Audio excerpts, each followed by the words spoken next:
مسجد اقصی کی اہمیت اور فضیلت اور مسجد اقصی کی حقیقت کیا ہے، اسے اسرائیلی کیوں شہید کرنا چاہتے ہیں، اور مسجد الاقصی کے اور کون کون سے نام ہیں، اور یہ فلسطین کے کس شہر میں واقع ہے۔ محترم ناظرین، آج کی ویڈیو میں ہم آپ کو تفصیل کے ساتھ بتائیں گے۔ آپ سے گزارش ہے کہ چینل پر نئے ہیں تو چینل کو سبسکرائب کر دیں اور ویڈیو کو اینڈ تک دیکھیں۔ ہم جسے عام طور پر مسجد اقصی کہتے ہیں، اسے اور بھی ناموں سے پکارا جاتا ہے، مثلاً المسجد الاقصی اور الحرم القدسی الشریف وغیرہ سے جانا جاتا ہے۔ یہ تاریخی مسجد فلسطین کے شہر یروشلم القدس میں واقع ہے، جو اس وقت اسرائیل کے قبضے میں ہے۔ یہ مسجد مسلمانوں کا قبیلہ اول ہے۔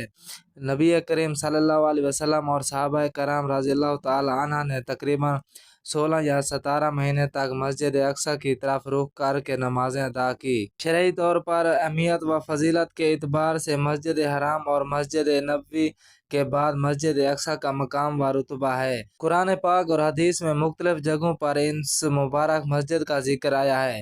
اس مسجد کے ارد گرد کی جگہوں کو برکت والی جگہیں کہا جاتا ہے۔ ان وجوہات کے پیش نظر دنیا بھر کے مسلمان مسجد اقصی اور قدس کو بڑی عقیدت اور محبت سے دیکھتے ہیں۔ حضور پاک صلی اللہ علیہ وسلم کو معراج کے موقع سے مسجد حرام سے جس جگہ لے جایا گیا وہ یہی مسجد اقصی ہے۔ آپ صلی اللہ علیہ وسلم نے اس مسجد میں سارے انبیاء علیہ السلام کی امامت کی۔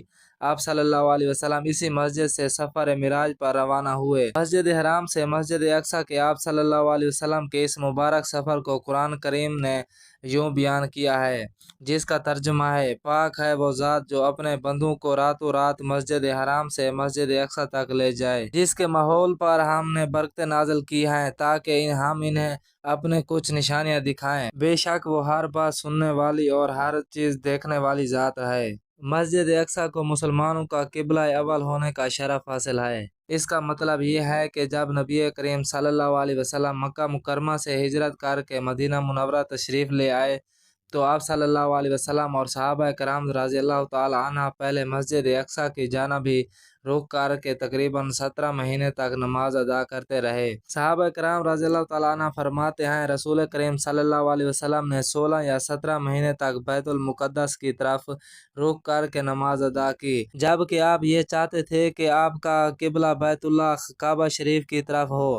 مسجد اقصی وہ مسجد ہے جس کی بنیاد رائے زمین پر مسجد حرام کے تقریباً 40 سال بعد رکھی گئی۔ اس حوالے میں ابو ذر غفاری رضی اللہ تعالی عنہ بیان فرماتے ہیں کہ اللہ تعالیٰ نے اس سفر میں آپ صلی اللہ علیہ وسلم کو 50 نمازوں کا تحفہ دیا۔ پھر حضرت موسیٰ علیہ السلام کے کہنے پر کہ آپ صلی اللہ علیہ وسلم کی امت ان 50 نمازوں کو کیا ادا نہیں کر پائے گی، آپ صلی اللہ علیہ وسلم نے اللہ تعالیٰ سے نماز کی تعداد میں کمی کی درخواست کی۔ پھر اللہ تعالیٰ نے اس نماز کو کم کرتے کرتے 5 نمازیں امت محمدیہ کے لیے باقی رکھی۔ پہلی جنگ کے بعد جب 15 جولائی 1099 کو عیسائیوں کا بیت المقدس پر قبضہ ہوا تو انہوں نے مسجد الاقصی میں بہت رد و بدل کیا۔ پھر صلاح الدین ایوبی نے بیت المقدس کو فتح کیا تو مسجد اقصی کو عیسائیوں کے خرافات سے پاک کیا۔ 88 سالوں کے علاوہ عہد فاروقی سے بیت المقدس اور مسجد اقصی مسلمانوں کے قبضے میں رہے ہیں۔ افسوس ہے کہ ادھر چند سالوں سے پھر مقدس اور مسجد اقصی اسرائیلی قبضے میں ہے۔ اللہ تعالیٰ سے دعا ہے کہ قدس اور مسجد اقصی کو ان ظالم لوگوں کے قبضے سے آزاد کروائے اور فلسطین کی قربانیاں بار اور ثابت ہوں۔